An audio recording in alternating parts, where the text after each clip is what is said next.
We are live here in Yerushalayim, Ir HaKodesh, with me. I'm Rabbi Moshe, landsman. I'm here with rebbetzin maik, who she's my sister, and we want to be there for Klal and we want to give over a message, and we're going to start with the rebbetzin maik. Hi guys, I'm talking to my students. I have missed you so much. You have no idea. Please feel like I'm talking to you, because I am. I've been off WhatsApp for a while. I'm sorry if I didn't answer your messages. Le'iloi Nishmas Yisrael Rafal ben Moshe Cohen, Chava Nechama Malia Bas Yisrael Rafal. As you see, we're in a car, because with Baruch Hashem 8 little guys running around at home, there is absolutely no quiet. And we just wanted to send first how much I missed you. I'm so hope that you know that you're in each of you are in my tefillos. The world is talking about corona, so I wanted to share just my take. And I've heard a lot of different ideas, and I've heard you have to thank Hashem because He took things away because we weren't thankful for them. And from Gadol, I've heard men should be davening a minyan, women should take on Shabbos. And I've heard that there's an inyan of Shmiras HaLashon and Lashon Hara because people aren't bidud. But I want to tell you that a few years ago, probably now almost 10 years ago, I myself, with my children, was the first time in my life I went to hear Rav Aaron Yehuda Leib Shteiman, the Gadol Adar at the time, speak. It was in my neighborhood, and he called everybody to come listen.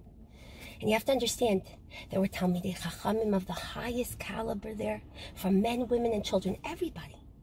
People who've written Sfarim, geniuses. And I sat there, and I was listening to every word. And it was the most incredible thing. But you know what he spoke about? The most simplistic message. He was talking about Bereshis, literally psukim in the Torah. It was unbelievable. And somehow, with everything I've been hearing, I feel like we're missing the most basic. I'm not a makubal, I'm not learned, I'm nothing, but I know that this can't be wrong, what I'm about to say, because it's the most simplistic message, and it's somehow I'm not hearing it. So I want to share with you, when I was maybe 11 or 12 years old, I was asked to say a Dvar Torah, and I was nervous. I asked my father, Zeichat Tzadok Avracha, to help me. We were discussing it and analyzing it, and he told me an amazing story that happened then. So this is going back many years ago, but it recently happened. He told me this story. There was a 7th grade class, and they had mastered the whole year. You have to understand, the Rebbe was a great Rebbe, and they had learned all the halachos, the Shmiras HaLashon, and Lashon HaRechilas, everything, and they put their hearts and souls into it. And it was so good that they knew it so well. The Rebbe said, we have to have a bang at the end. We're going to see the Gadol Adar of Pam, and we're going to be tested on it. And it was incredible. And the boys were like learning and studying, and there's nothing they don't know. They know it all. And they go to Rav Pam in their white shirts and the black pants. They're all ready. They're so excited. And the room is quiet. You're talking about like 30 boys and the Rebbe. And Rav Pam gets up. He's a gadol in America. And he says, okay, boys, I heard you mastered this stuff. So my first question is, what is Lashon Hara a lack of? I'll repeat the question. What is Lashon Hara? They've been mastering all the halachos. What is it a lack of? What is a person missing? And the boys are listening, and he calls on one boy, and he calls on another boy, he calls on another boy. They are just quiet. They don't know. And he goes on to the other, he answers the question, goes on to the other questions, and they know everything. Every boy know everything. After they run to the Rebbe, and they say, Rebbe, why didn't you tell us the first question? And the Rebbe said, I didn't know. And so the answer to the question that Rav Pam asked, he said, Lashon Hara, Rechilos, what everyone's saying is the reason we're in Bidud, is a lack of Ahavas Yisrael. When there's Ahavas Yisrael, it doesn't exist. And I don't have to be a makubal to tell you that all the Gedolim, everybody has said, Mashiach is here, we just have to bring him in. But we all know that it was Sinas Chinam that destroyed the Beis HaMikdash, and to bring the Beis HaMikdash, we need Ahavas Chinam, love just to love. So therefore, why is Avos Yisrael not mentioned? I want to tell you that Pesach is coming.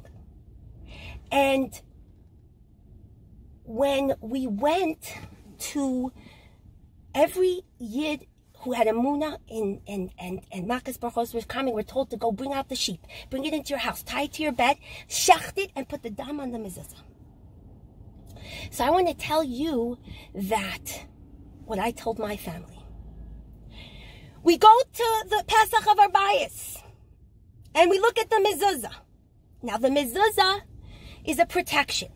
And the mezuzah is that I know that it's you, Hashem. Corona is you, Hashem. Everything is you, Hashem. And I want protection in this house. But wait, there's something else. And I want to tell you that a few years ago, Pesach time. Everybody knows Pesach time. You don't eat so many different types of things. So you have these special chocolates. And we have a load of all the different types of special chocolates. And I go ahead and I have my coffee in the morning. I wake up very early, got to watch everybody, and I dip one piece into my coffee. And I was going for my stash. It's like 5:30 in the morning, and one of my kids is up, and she's watching me, and she sees what I'm doing. She's like, Mommy, I want chocolate, chocolate. And I don't want her to wake anybody up. So I'm like, shh, shh. But I'm frustrated. I didn't want her to see, and I definitely didn't want to give her. But she comes over, and she's like, I want chocolate, whatever. I don't really want to give her, but I want her to be quiet. So I take a piece of chocolate, a small chocolate, I cut it in half. And I'm like, shh, we have to go out. I don't want everyone to hear us. And what happens? She says, no, Mommy, you don't understand. I'm not going out. I want a piece for Shlomo. He's up too, he's outside. And when I heard that, she was serious. You think I said, no, you and Shlomo are not getting chocolate? I took out my chocolate, I took a big mechabit piece and gave her and said, here's one for Shlomo, go give it Shlomo. And I want you guys to stand at your mezuzah and say, Hashem, listen, I want to be protected. I had a virus myself for the last 2 weeks. I can barely breathe now, and I don't have corona. I don't want to get sick. I don't want my children to get sick. But I don't want you to protect only me. I don't want to be protected if my neighbor's not protected, and their friends and their children, and yes, all the people in the world, because they're good too and they're people. Don't just protect me because we're Am Yisrael, we're the light of the nation, and this is happening, it's because of us. So those people in China are fathers, grandmothers, and I don't want you to skip over only my house. I want Mashiach, and I want to tell you that I want Avos Chinam for the world. And I'm standing here and asking you the blood on my door to protect me. If you're going to protect me alone, I'm not interested. And you think Hashem, who's a father, is going to hear that and say, okay, no, I'm not going to protect you. And of course not. Tell him to please protect me, but don't just protect me. Even that person that I might have had a fight with and might have hurt me, you know what? Even them. I might not really be there with all of my heart, but I want to be there, Hashem. I actually want them to be protected too, please. And you know what? That's Avos Chinam. How can Hashem not bring Mashiach if that's what Am Yisrael is doing? How? But I'll tell you a problem. They started in Israel just this morning, closed all the stores. Not because all the stores had to be closed. Because there are people who are mizalzel, they're making fun, they're going to the beaches. And then the virus spreads. Not taking it seriously. They're not taking it seriously. So when you see this message, you can't control anybody else. You can only control yourself. You're either going to do it or you're not going to do it. Don't tell me about anybody else. You go to the door every day, once a day, and say and mean it. Don't tell me about anybody else. I don't care about anybody else. And if really you do it with real care that I don't want only myself protected, please skip over my door, Hashem. It's you yourself. You're going to pasach on my bias, but only if you pasach on everybody else. Please bring Mashiach. That's to me the most pashut, basic way to end it and to really get Mashiach. That's what I have to say. And to all of my students, I mean it. Please contact me anytime with unbelievable amounts of love. Hatzlacha. Hatzlacha to everyone. Thank you, rebbetzin maik. Really. You mom spoke from your heart. Yasher koach. Hatzlacha to everyone. Bye-bye.